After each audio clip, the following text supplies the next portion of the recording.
Everyone, welcome back to my channel inspiring minds. इस video में हम करने वाले हैं यूनिट 3 का टॉपिक लोग जम्पिश एक्सपीरियंस। और इसके बाद हमारे पास एसएसए, डीपीईपी एंड कम्युनिटी वाला है, उसको हम वीडियो में डिस्कस करेंगे और जो बाकी टॉपिक है उसको शॉर्ट में डिस्कस करेंगे। तो चलिए स्टार्ट करते हैं। लोग जम्पिश एक्सपीरियंस जो यूनिट 3 है वो गर्ल एजुकेशन से रिलेटेड है। हमें कोई भी टॉपिक लिखना है तो उससे रिलेटेड हमें गर्ल एजुकेशन के बारे में बताना है कि इस जो पॉलिसी का, ठीक है, इस टॉपिक का जो है with reference to girl education क्या इंपॉर्टेंस है। तो सबसे पहले लोग जम्पिश एक्सपीरियंस को कंप्लीट करेंगे, then SSA and DP, then community वाला टॉपिक हम पूरा करेंगे। पहले समझ लेते हैं लोग जम्पिश एक्सपीरियंस होता क्या है। लोग इज़ द हिंदी और Sanskrit word which means people, ठीक है। लोग हमारे पास क्या है, इसको हम हिंदी या फिर संस्कृत वर्ड कह सकते हैं जिसका मतलब क्या होता है, पीपल होता है। And Jumbish is a Urdu word. जो जम्पिश है वो हमारे पास क्या है, उर्दू वर्ड है जिसका मतलब क्या होता है, movement together. They convey the sense of people movement. और अगर हम इन दोनों को मिला दें तो उसका मतलब क्या बन जाएगा कि people movement and movement of a people. Next हमारे पास क्या है, इट इज़ अ प्रोग्राम इन राजस्थान। ये जो प्रोग्राम है वो किस में स्टार्ट किया गया था, राजस्थान में स्टार्ट किया गया था। Aimed at making education a community initiative in facing active participation at all level. ये एक तरह के एजुकेशन प्लान था, ठीक है, जिसमें किसको प्रमोट किया गया है, एजुकेशन को प्रमोट किया गया है कि सभी लेवल में, चाहे वो बॉयज़ है चाहे वो गर्ल्स है, ठीक है, उनको क्या कराना है, इक्वल लेवल पे जो है पार्टिसिपेट करवाना है, ठीक है। सभी एक्टिविटीज़ में क्या करवाना है, इक्वली पार्टिसिपेट करवाना है। जैसे नेक्स्ट हमारे पास क्या है, it focus on universalization primary education, ठीक है। ये किसके ऊपर जो है फोकस किया है, इन्होंने प्राइमरी एजुकेशन की तरफ फोकस किया है और क्वालिटी ऑफ एजुकेशन की तरफ जो है फोकस किया गया है। It emphasizes equity between girls and boys that both acquire equal opportunities for education। जो लोग एम्बिश एक्सपीरियंस है वो उनके अकॉर्डिंग क्या है, उस जो है मतलब पॉलिसी के अकॉर्डिंग क्या है कि हमें इक्विटी बनानी है, मीन्स कि equal rights and equal opportunities क्या देनी है, एजुकेशन की देनी है। किसको, बॉयज़ एंड गर्ल्स को, मतलब कि दोनों को क्या मिलना चाहिए, इक्वल अपॉर्चुनिटीज़ मिलनी चाहिए एजुकेशन एरिया में। मतलब कि दोनों को सेम लेवल पे पढ़ाना है बिना किसी डिस्क्रिमिनेशन के साथ, ठीक है। डिस्क्रिमिनेशन नहीं होना चाहिए किसी भी बेस पर। और उनकी इसके साथ क्या होगी कि उनकी जो है लर्निंग जो है वो इन्हांस हो जाएगी। अब हम लोग जम्पिश एक्सपीरियंस को, मतलब पॉलिसी को, किसके रेफरेंस में डिस्कस करेंगे, गर्ल्स एजुकेशन में, कि जो लोगों का जम्पिश एक्सपीरियंस है उसका जो गर्ल्स एजुकेशन में है वो क्या रोल जो है उन्होंने निभाया है, ठीक है, उनका क्या इम्पैक्ट पड़ा है, वो क्या क्या जो है रूल्स एंड रेगुलेशंस बनाना चाहते थे ताकि क्या हो सके, जो गर्ल्स की एजुकेशन है वो भी क्या हो सके, इन्हांस हो सके और प्रमोट हो सके। तो Lok Jumbish project aim to improve girls education, ठीक है। उनका क्या एम था कि वो क्या करेंगे, गर्ल्स एजुकेशंस को इम्प्रूव करेंगे थ्रू कम्युनिटी मोबिलाइजेशंस, की कम्युनिटी को मोबिलाइज करके, मीन्स कि कम्युनिटी को जागरूक करके, क्योंकि जो कम्युनिटी है वो एक बहुत इंपॉर्टेंट रोल जो है प्ले करती है सभी की लाइफ में। स्कूल मैपिंग, ठीक है, स्कूल का मैप अच्छा होना चाहिए, स्कूल का स्ट्रक्चर अच्छा होना चाहिए, उसमें जो है सारी जो हर तरीके की जो है फैसिलिटीज़ जो है बच्चों को दी जाएगी, स्पेशली किसको, गर्ल्स को। एंड माइक्रो प्लानिंग, ठीक है, और किसके साथ चलना है, माइक्रो प्लानिंग के साथ, मतलब कि चाहे छोटी से छोटी चीज़ है उसके लिए भी हमें क्या करनी है, एक तरह की प्लानिंग करनी है और प्लानिंग के तय ही जो है हमें सारी चीज़ों को डिसाइड करना है स्कूल एजुकेशन से related. It recognise education as a tool, ठीक है। ये एजुकेशन को कैसे रिकॉग्नाइज करते हैं कि ये एक टूल है, किसके लिए, वुमेन एम्पावरमेंट के लिए, कि इससे क्या हो सकता है कि जो गर्ल्स हैं, ठीक है, उनमें जो है डिसीजन मेकिंग की पावर क्या हो सकती है, इन्हांस हो सकती है, ठीक है। तो वो क्या कहते हैं कि इसके थ्रू जो ये पॉलिसी है इसके थ्रू क्या किया जाएगा, वुमेन एम्पावरमेंट को क्या दिया जाएगा, बढ़ावा दिया जाएगा। मीन्स कि जो वुमेन्स हैं वो भी क्या कर सके, अपने डिसीजंस खुद ले सके एजुकेशन से रिलेटेड, वो एजुकेशन जो है अपनी कंप्लीट कर सके।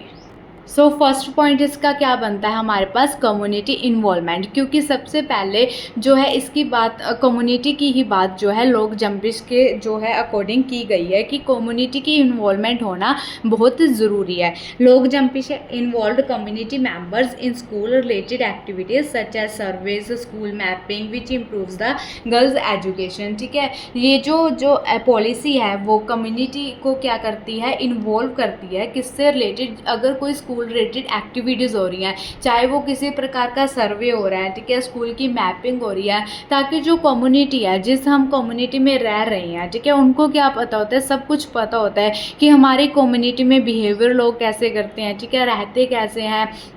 तो वो अगर हम जो है कम्युनिटी को इन्वॉल्व कर ले तो क्या होगा, वो गर्ल एजुकेशन को इम्प्रूव कर सकेंगे, ठीक है, वैसा इन्वायरमेंट बना सकेंगे जिससे जो है गर्ल्स भी एजुकेटेड को ले सकें, एजुकेशन को ले सकें। ठीक है, नेक्स्ट हमारे पास क्या है, आइडेंटिफाइंग हिडन गर्ल्स। और ये इन्होंने क्या किया था कि गर्ल्स को तब जो है मतलब स्कूल में इतना जाने नहीं दिया जाता था, ठीक है, लड़कियों की शिक्षा के ऊपर कोई बात नहीं करता था, तो इन्होंने क्या किया था, उन हिडन गर्ल्स को आइडेंटिफाई किया था, ठीक है, ताकि जो है गर्ल्स भी अच्छे से जो है एजुकेशन को प्राप्त कर सके, ठीक है, उन्हें भी अच्छे से एजुकेशन प्रोवाइड हो सके। The project recognise the need to find and support girls who might to be excluded from education.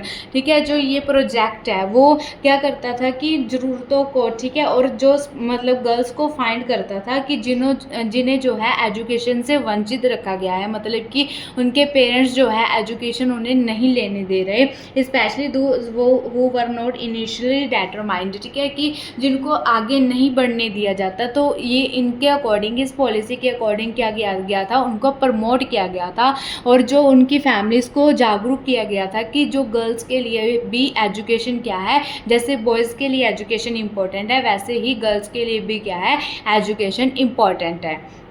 Next हमारे पास थर्ड पॉइंट क्या है, हमारे पास इक्वल असेस, ठीक है, कि मतलब जो अवसर है, ठीक है, इक्वल मिलने चाहिए, चाहे वो बॉय है चाहे वो गर्ल्स है। तो ये क्या कहते हैं, ये पॉलिसी के अकॉर्डिंग क्या है कि हमें इक्वालिटीज़ देनी है, ठीक है, गर्ल्स को भी इक्वल अपॉर्चुनिटीज़ जो है प्रोवाइड करनी है। Lok Jumbish view education as a means to achieve gender equality, ठीक है, ये कहते हैं कि हम मतलब जो है एजुकेशन को जेंडर इक्वालिटी की तरह देते हैं, जो कि क्या इंश्योर करता है कि इक्वल ही अपॉर्चुनिटीज़ मिलनी चाहिए गर्ल्स को भी, किस में, एजुकेशन में। मतलब कि तब क्या होता था कि सिर्फ बॉयज़ जो है एजुकेशन जो है लेते थे, ठीक है, तो टाइम के साथ साथ क्या होता गया, चेंज होता गया। तो क्या किया गया, इस पॉलिसी के अकॉर्डिंग ये पॉलिसी किस लिए चलाई गई, ताकि जो गर्ल्स हैं उनको भी जो है प्रमोट किया जाए, किसके लिए, एजुकेशन के लिए। नेक्स्ट हमारे पास क्या है, एड्रेसिंग जेंडर बेस, ठीक है, जेंडर बायस को क्या करना, एड्रेस करना। The project actively address gender biases and stereotype that might have prevented girls from accessing education, ठीक है, क्या करते थे ये, उन स्टीरियोटाइप्स को, उन बायसनेस को दूर करने की कोशिश कर रहे थे जो गर्ल्स के लिए बनाई गई थी, क्योंकि स्टार्टिंग में क्या था, गर्ल्स को सिर्फ घर का काम करने के लिए दिया जाता था, ठीक है, उनका जो बाहर आना जाना भी मना होता था, एजुकेशन तो बहुत दूर की बात है। तो उन्होंने क्या कहा है इस पॉलिसी के अकॉर्डिंग कि इस जो बायसनेस और स्टीरियोटाइप को है उसे ख़त्म करना पड़ेगा, और जो गर्ल्स को है वो उन्हें एजुकेशन देना बहुत ज़रूरी है। नेक्स्ट हमारे पास क्या है, इंक्रीज्ड इनरोलमेंट। इन्होंने क्या बोला कि जो गर्ल्स का इनरोलमेंट है, ठीक है, कि उन्हें भी क्या मिल एजुकेशन मिलनी चाहिए, उनका भी पूरा अधिकार है किस पर, एजुकेशन पर, क्योंकि India is a democratic country, so everyone has a right to educate, कि सभी को राइट है कि वो जो है एजुकेशन ले सकते हैं। तो इन्होंने इस पॉलिसी के अकॉर्डिंग क्या कहा गया था कि हम जो है इनरोलमेंट को क्या करेंगे, इंक्रीज़ करेंगे, ताकि जो ज़्यादा से ज़्यादा गर्ल्स है वो भी क्या हो सके, कंट्रीब्यूट कर सके एजुकेशन के लिए। नेक्स्ट हमारे पास क्या है, इम्प्रूवमेंट क्वालिटी ऑफ एजुकेशन, जो क्वालिटी है एजुकेशन की उसको क्या किया जाए, इम्प्रूव किया जाए। जैसे कि this project efforts to improve the text books, ठीक है, टेक्स्ट बुक्स को इम्प्रूव किया जाए, टीचिंग मेथड्स को इम्प्रूव किया जाए, likely benefit all students including, जो कि बेनिफिट दे, ठीक है, जो कि क्या हो दे, बेनिफिट दे, मतलब कि जिसमें इक्वालिटी हो सके, ठीक है, जो गर्ल्स को भी उतना बेनिफिट दे, जिनसे जो है गर्ल्स की जो पावर्स है एम्पावर कर सके, ठीक है, जो गर्ल्स हैं वो अपने डिसीजंस खुद ले सके, ठीक है, उन्हें जो है प्रोत्साहन दे। तो ये क्या कहते हैं कि हमें एजुकेशंस को क्वालिटी एजुकेशन के रूप में जो है प्रमोट करना है। सिर्फ ऐसा नहीं होना चाहिए कि बच्चे आ रहे हैं और पढ़ के जा रहे हैं, ठीक है, एजुकेशन की एक क्वालिटी भी होनी चाहिए। तो इन्होंने क्या बोला था कि ऐसे एजुकेशन को हमें प्रमोट करना है, ऐसे एजुकेशन जो मेथड्स है, टीचिंग मेथड्स बनाने हैं जो क्या कर रही हैं, गर्ल्स के एजुकेशन को भी प्रमोट कर रहे हैं। नेक्स्ट हमारे पास क्या है, एम्पावरमेंट ऑफ वुमेन्स, ठीक है। By providing access to education, log jumps contribute to overall empowerment of women in the communities it served।